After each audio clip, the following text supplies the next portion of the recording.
नमस्कार दोस्तों, जय सिया राम।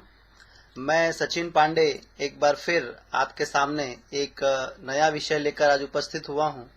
और आज मैं जिस विषय पर आपसे बात करने वाला हूं वो ज्योतिष में एक बहुत ही महत्वपूर्ण विषय है।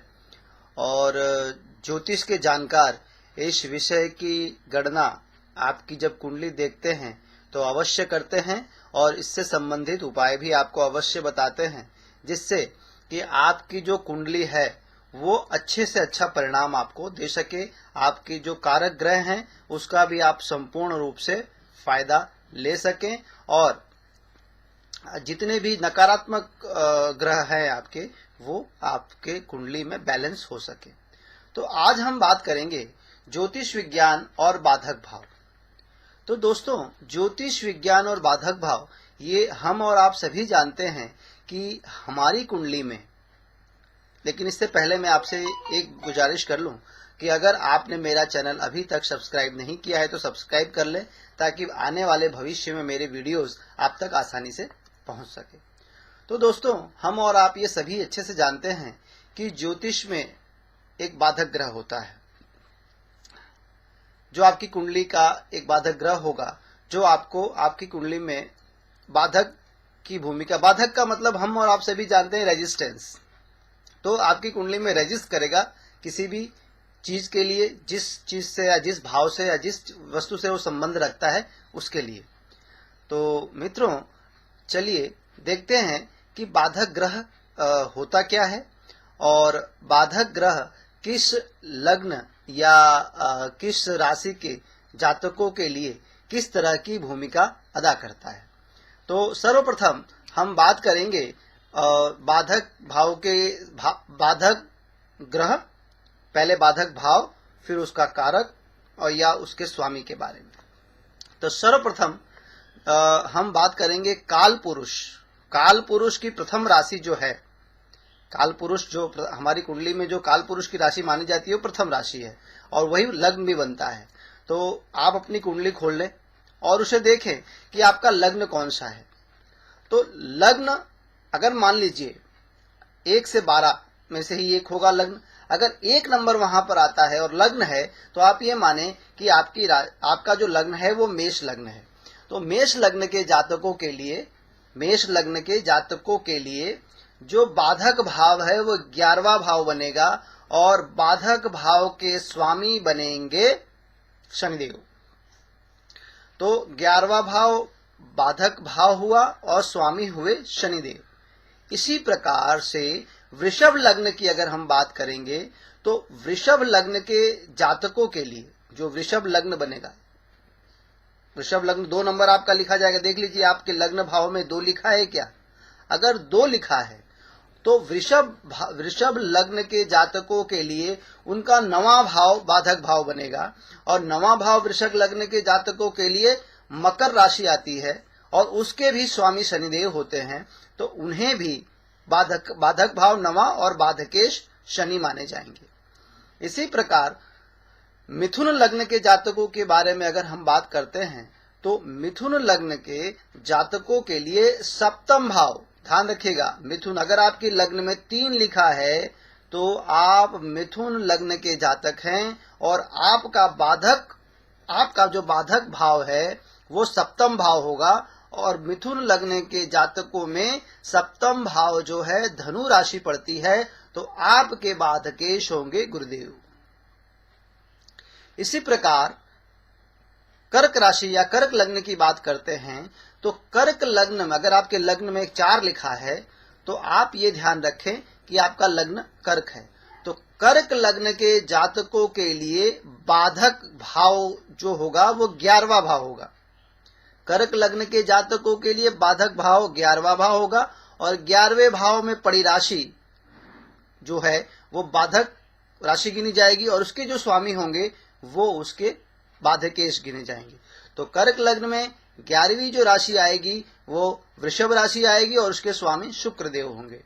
तो बाधकेश शुक्रदेव माने जाएंगे, राशि वृषभ मानी जाएगी 11वें भाव के हिसाब से।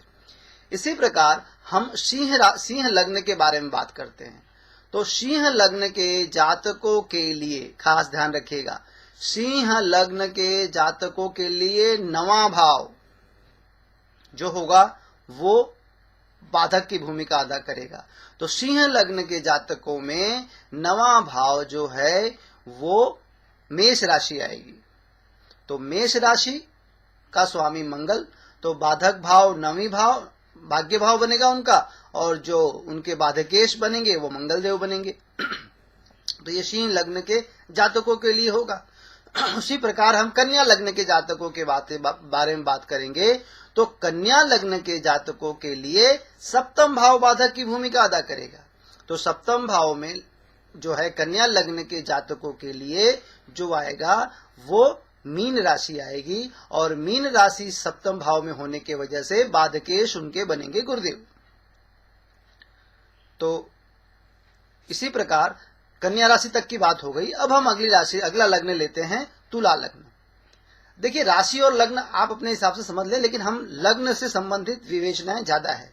तो लग्न उसी हिसाब से लग्न के हिसाब से ही हम बाधकेश की बात कर रहे हैं। तो अगला लग्न लेते हैं हम तुला लग्न। तो जो तुला लग्न है, तुला लग्न के जातकों के लिए जो बाधकेश बनेगा वो 11वां भाव बनेगा। तो तुला लग्न के जातकों के लिए 11वां भाव जो है वो सिंह राशि आएगी, और बाधकेश बनेंगे सूर्यदेव। तो तुला राशि के जातकों के लिए बाधक भाव हुआ 11वां, बाधक राशि हुई वो सिंह, और बाधकेश हुए वो सूर्य। इसी प्रकार हम वृश्चिक लग्न के जातकों को लेते हैं। तो वृश्चिक लग्न के जातकों के लिए बाधक भाव 9वां भाव बनेगा, और वृश्चिक लग्न में 9वां भाव जो है वो कर्क राशि आएगी। तो बाधक राशि बनेगी कर्क, और बाधक केश का जो रोल अदा करेंगे वो चंद्रदेव अदा करेंगे। तो ये वृश्चिक लग्न के जातकों के लिए हुआ। इसी प्रकार हम धनु लग्न के जातकों को लेते हैं। तो धनु लग्न के जातकों के लिए सप्तम भाव जो है वो बाधक भाव बनेगा, उसमें पड़ी राशि जो है वो बाधक राशि बनेगी, और उसके स्वामी बाधकेश बनेंगे। तो देखते हैं धनु लग्न में सप्तम भाव में मिथुन राशि आएगी, और उसके जो स्वामी हैं वो बुधदेव हैं। तो उनके लिए बुध जो हैं वो बाधकेश का रोल अदा करेंगे धनु राशि में। इसी प्रकार हम मकर लग्न लेते हैं। तो याद रखिएगा मकर लग्न के जातकों के लिए बाधक भाव जो है वो 11वां भाव ही होगा, और 11वां भाव में चूंकि मकर लग्न है इसलिए 11वें भाव में जो राशि आएगी वो आएगी आपकी वृश्चिक राशि। तो वृश्चिक राशि के स्वामी है मंगल, तो आपके बाधकेश होंगे मंगल देव। मकर लग्न के जातकों के लिए 11वां भाव वृश्चिक राशि और मंगल देव ये बाधक की भूमिका अदा करेंगे। आगे हम बात करते हैं कुंभ लग्न की। तो कुंभ लग्न के जातकों के लिए ध्यान रखिएगा दोस्तों, उनके लिए जो बाधक भाव है वो 9वां भाव है, और 9वें भाव में जो भी राशि आएगी वो उनकी बाधक राशि होगी। तो देखें तो कुंभ लग्न में जो है 9वें भाव में जो राशि आएगी वो तुला राशि आएगी, और उसके स्वामी शुक्रदेव होंगे। तो कुंभ लग्न के जातकों के लिए 9वां भाव उनके लिए बाधक भाव बन जाएगा, तुला राशि उनके लिए बाधक राशि बन जाएगी, और इसी प्रकार शुक्रदेव उनके लिए बाधकेश बन जाएंगे। और सबसे आखिरी और अंत में बात करते हैं मीन लग्न के जातकों के लिए। तो मीन लग्न के जातकों के लिए दोस्तों सप्तम भाव है वो बाधक भाव बनेगा, और सप्तम भाव में जो राशि मतलब वहां आएगी कन्या राशि, मतलब कन्या राशि बाधक राशि बनेगी, और इसी प्रकार बुधदेव जो हैं वो उसके स्वामी होने की वजह से वो बाधकेश बनेंगे। तो दोस्तों ये 1 से 12 मतलब मेष लग्न से मीन लग्न तक के जातकों के लिए मैंने आपको बाधक भाव, बाधक राशि और उसके स्वामी मतलब बाधकेश आपको बताए।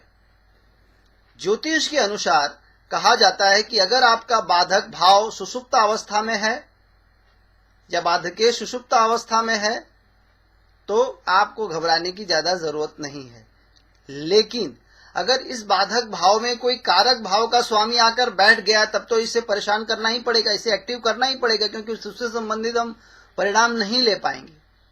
उदाहरण के लिए मैंने एक यहाँ पे चार्ट बनाया है, देखें आप, ये तुला लग्न की 7 नंबर लिखा है, ये तुला लग्न की कुंडली है किसी की। तो मैंने आपको बताया तुला लग्न जो है, तुला लग्न के लिए जो बाधक भाव बनेगा वो 11वां भाव बनेगा। मतलब यहाँ पर सिंह राशि आती है, सिंह राशि 5 नंबर देखिए 11वें भाव में लिखा हुआ है, और यहाँ पर बैठे हैं बुध। अब देखेंगे तो तुला लग्न के लिए बुध जो है भाग्येश का काम करेंगे। तो अब भाग्येश जाके वहां बैठे हैं बाधक भाव में, तो अब ये तो है नहीं कि अब बुध को छोड़ सकते हैं, क्योंकि भाग्य से संबंध बन रहा है। तो भाग्य से आपको लाभ लेना ही है, क्योंकि अब देखना है कि ये भाग्येश, ये जो आपके बाधेश हैं, बाधकेश जो हैं, वो कहाँ जाके बैठे हैं। तो यहाँ देखिए सूर्य यहाँ जाके बैठे हैं। चूंकि अब हम ये 6ठे भाव में जाके बैठे हैं तो हम इसके रत्न नहीं धारण करेंगे, तो हमें इसके लिए पूजा, व्रत, अनुष्ठान, दान इत्यादि करना होगा। तो सात्विक रूप से किसी भाव को हमें एक्टिव करना है तो उसका जो परिणाम लेना है, कभी कभी ऐसी परिस्थितियां आ जाती हैं दोस्तों कि हम नहीं चाहते हैं कि उस भाव को एक्टिव किया जाए, लेकिन फिर भी उसे एक्टिव करना पड़ता है, क्योंकि वो भाव सिर्फ उसी भाव के परिणाम नहीं देता, अपितु वो उससे संबंधित वहां जो भी ग्रह बैठे हैं और उसके कारक भाव। तो ये सारी गणनाएं देखने के बाद हमें ऐसा पता चलता है कि इसे तो हमें छेड़ना ही पड़ेगा। ना छेड़ें तो उससे संबंधित परिणाम तो नहीं मिलेंगे, लेकिन जो वहां बैठे ग्रह हैं उसका भी परिणाम हमें उचित नहीं मिल पाएगा। तो यही काम प्रबुद्ध ज्योतिषियों का भी है। अगर कोई जातक आपके पास आता है तो आप ये देख लें कि आप उसे किस हद तक मदद कर सकते हैं, और बाधकेश की गणना करने के पश्चात ही उसको कोई फलादेश करें, जिससे कि वो जातक कम समय में, कम परिश्रम से संपूर्ण सकारात्मक परिणाम प्राप्त कर सके। अगर हम बाधकेश की गणना या बाधक ग्रह की गणना या बाधक भाव की गणना नहीं करते हैं और उसे कोई उपाय बताते हैं, तो यकीन मानिए उस जातक को किए गए परिणामों का, किए गए कार्यों का परिणाम में परिवर्तन होने में काफी मुश्किलें आएंगी, या कभी कभी तो ऐसा भी होगा कि जातक को उसका पूरा परिणाम नहीं मिल पाएगा।